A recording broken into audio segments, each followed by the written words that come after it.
DUNIPPD का जितने भी स्टूडेंट है सभी स्टूडेंट को इस वीडियो को इन तक एक बार ज़रूर देखना चाहिए। चॉइस लॉकिंग करने से पहले या सीट एलोकेशन होने से पहले, उसके बाद अगर आप लोग डॉक्यूमेंट वेरिफिकेशन करोगे उससे पहले भी आपको ये एक वीडियो बहुत इंपॉर्टेंट आप लोगों के लिए होने वाला है, क्योंकि इस पर बहुत सारा रूल्स एंड रेगुलेशन दिया गया है। ठीक है, 10,000 रुपीज़ आप लोग पे करोगे, आपको मिलेगा भी नहीं मिलेगा, क्या आपको सीट अपग्रेड करने से आपको नेक्स्ट टाइम सीट मिलेगा भी नहीं मिलेगा। उसके बाद आप लोग अगर काउंसलिंग अटेंड नहीं करोगे, क्या आप नेक्स्ट राउंड के लिए एलिजिबल होगे कि नहीं होगे। बहुत कुछ बातें इनसाइड इस पैराग्राफ मतलब डिटेल्स दिया गया है। अगर आप लोग ध्यान से सुनोगे, मैं सारा कुछ समझा देंगे, तभी आपको समझ में आएगा। तो ये वीडियो ज़रूर इन तक देखना और आप लोग काउंसलिंग स्टार्ट होने से पहले ही ये सारा देख लेना। और चैनल पर पहली बार आए हो तो सब्सक्राइब करके रखना, क्योंकि काउंसलिंग रिलेटेड और भी अपडेट आने वाला है, आपको तुरंत मिल जाएगा। पहले आप लोग स्क्रीन पे देख सकते हो choice locking, seat allocation and document verification. ये जो पैराग्राफ है इस पर क्या बोला है मैं आपको एक लाइन पे समझा देता हूँ। पहले आपको लॉगिन करना होगा। लॉगिन किस लिए करना होगा? फॉर रजिस्ट्रेशन के लिए। इस पे दिया गया है registration, choice filling and locking for college और इंस्टीट्यूट। मतलब आप लोग कोर्स सिलेक्शन के लिए व कॉलेज सिलेक्शन के लिए आपको लॉगिन करके रजिस्ट्रेशन करना होगा और चॉइस फिलिंग करना होगा। ठीक है, ये बोला है। उसके बाद यही बोला है failing which candidate will not allotted any seat during seat. मतलब अगर कोई स्टूडेंट ऐसा नहीं करता है तो उसका सीट अलॉटमेंट प्रोसेस कैंसिल हो जाएगा, उसका नाम नहीं आएगा। और ये जो प्रोसेस है वन टाइम प्रोसेस होने वाला है, नेक्स्ट टाइम और ऐसा नहीं होगा। आप लोग first preference second preference one time ही कर सकते हो, नेक्स्ट टाइम ऐसा और नहीं होगा बोला। उसके बाद यही बोला है कि candidates are advised to fill choices in order to preference taken course minimum. और उसके बाद यही बोला है कि मिनिमम 1 सिलेक्ट कर सकते हैं और मैक्सिमम 15 चॉइस सिलेक्ट कर सकते हैं। ठीक है, और इस पे बोला है कि आप लोग 1 2 3 4 5 सिलेक्ट मत करो, आप लोग मैक्सिमम 15 ही सिलेक्ट करो, क्योंकि जितना आप सिलेक्ट करोगे उतना आपका नाम आने का चांसेस ज़्यादा रहेगा, ऐसा बोला। ओके, ये क्लियर हो गया है। अभी सेकेंड पे ये जो बोला है after completion of choice locking period seat allocation will be done by the system consideration merit list. मतलब यही बोला है कि आप लोगों ने चॉइस फिलिंग कर लिया, उसके बाद आपका प्रोसेस होगा सीट एलोकेशन, मतलब आपका मेरिट लिस्ट पब्लिश होगा। ठीक है, उस मेरिट लिस्ट किस बेसिस पे होगा? आपका रैंक कितना है, रिजर्वेशन रूल पे आप अवेलेबल हो कि नहीं, अवेलेबिलिटी ऑफ सीट कितना है, आप जो भी फिल किया हो उस पर कितना सीट है, चॉइस फील्ड। तो ये सारा कुछ मिला के आपका सीट एलोकेशन आएगा। System will allocate the best possible preference of from the list of choices submitted by candidate. आप लोगों ने जितने भी चॉइस फिल किए हो तो उसी हिसाब से सिस्टम आपका एलोकेट मतलब नाम दे देगा। मतलब कोर्स पे मान लो तुम बीपीटी पे अप्लाई किए हो, आपका 45 मार्क आ गया है, तो आप वो सिस्टम डिसाइड करेगा आप 45 मार्क पे बीपीटी पे एलिजिबल हो कि नहीं। आप 45 मार्क पे जो कैटेगरी पे एलिजिबल होंगे उसी कैटेगरी पे आपका नाम आएगा, ऐसा बोला। ठीक है, उसके बाद और भी बोला है ये जो candidate can login and admission portal complete the flowing activities. आप लोग लॉगिन करने के बाद ये जो एक्टिविटी है पूरा का पूरा कंप्लीट करना होगा। पहले आपको क्या करना होगा? व्यू सीट अलॉटमेंट, आपको पहले देखना होगा आपका सीट अलॉटमेंट पे नाम आया है कि नहीं। बी पे बोला कि पे part admission and seat allotment fees 10,000 on towards confirmation of allotted seat. अगर आपको सीट बुकिंग करना है तो 10,000 रुपीज़ आपको पेमेंट करना होगा। उसके बाद सी पे बोला है the amount shall be partially refunded to the candidates after deduction processing fees. मतलब यही बोला है ये जो 10,000 रुपीज़ आप पेमेंट करोगे आपका पूरा का पूरा 10,000 रुपीज़ रिफंड नहीं मिलेगा, पार्शियली कॉलेज प्रोसेसिंग फ़ीस हिसाब से रख लेगा। लेकिन ये 2 कंडीशन है ना, अगर ये 2 कंडीशन आप लोग करोगे तो फिर आपको पूरा रिफंड नहीं मिलेगा। If the candidate did not attend the certificate verification on the stipulated time, जब आपको वेरिफिकेशन के लिए डेट दिया जाएगा तब अगर आप वेरिफिकेशन नहीं करोगे तो आपको पूरा पैसा नहीं दिया जाएगा। जो प्रोसेसिंग फ़ीस होता है वो कॉलेज रख लेगा, उसके बाद जो पैसा बच जाएगा उसको आपको दे देगा। If the candidate leaves the course during the admission और काउंसलिंग प्रोसेस, ऐसा कोई स्टूडेंट होता है कि मैं एडमिशन नहीं लेंगे, दूसरा कोर्स पे जाएंगे, तो उन लोगों को लिए भी आपको पूरा 10,000 रुपीज़ नहीं दिया जाएगा। डी पे बोला था amount shall be forfeited the documents provided by the candidate missing. अगर कोई भी कैंडिडेट मतलब आप लोग रजिस्ट्रेशन पे एक डॉक्यूमेंट्स अपलोड किए हो, उसके बाद वेरिफिकेशन पे अलग डॉक्यूमेंट्स लेके गए हो, तो ये जो मिसमैच होगा तो उनके लिए आपको क्या होगा, 10,000 रुपीज़ पूरा का पूरा नहीं दिया जाएगा, पूरा का पूरा नहीं दिया जाएगा। विलिंगनेस फॉर सीट और अपग्रेडेशन ऑफ फीस, अगर आप लोग जो भी कोर्स लेना चाहते हैं उस कोर्स पे आपका नाम आ गया है तो आपको क्या करना पड़ेगा, अपग्रेड या फ्रीज। अगर कोई बोलता है नहीं मुझे इस कॉलेज पे पढ़ना है तो वो फ्रीज करेगा। अगर कोई बोलेगा कि मैं अपग्रेड कर लेंगे नेक्स्ट राउंड के लिए, वो अपग्रेड कर सकता है, ऐसा बोला। उसके बाद ये पैराग्राफ पे क्या बोला है, all the candidates who have complete the steps will be called the institute document.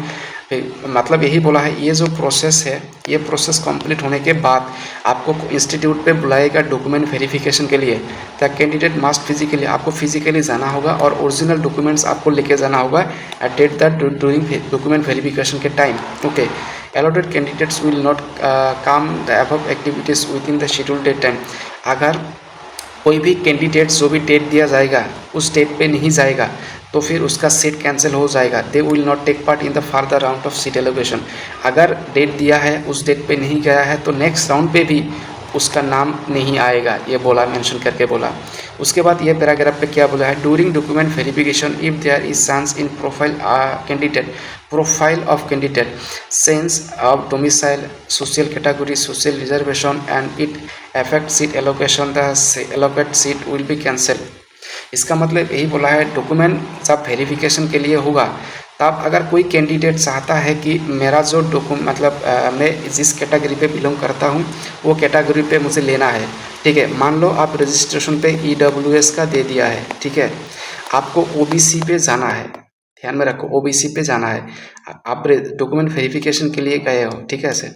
उसके बाद आपका EWS पे रजिस्ट्रेशन किया हो, आप चाहते हो कि मैं आया हूँ, आप मुझे OBC कैटेगरी पे सीट मिले, तो उनके लिए आप क्या कर सकते हो, चेंज कर सकते हो, लेकिन आपको जो जहाँ पे सीट मिला है वो सीट आपको नहीं मिलेगा, आपको नेक्स्ट राउंड के लिए इंतज़ार करना पड़ेगा अगर उस टाइम चेंज करना चाहोगे तो। यही बोला, if it affect seat allocation और seat allotted seat will cancel, तो वो जो आपका नाम आ गया है सीट पे वो सीट आपका कैंसिल हो जाएगा। Candidates profile will be updated and he she will be considered in subsequent rounds of seat allotted with updated profile only. अगर आप लोग अपडेट प्रोफाइल करोगे तो आपको नेक्स्ट राउंड के लिए इंतज़ार करना पड़ेगा, उस सीट के हिसाब से आपको इंतज़ार करना पड़ेगा। अगर नाम आ जाएगा तो नेक्स्ट राउंड के लिए आप एडमिशन ले सकते हो।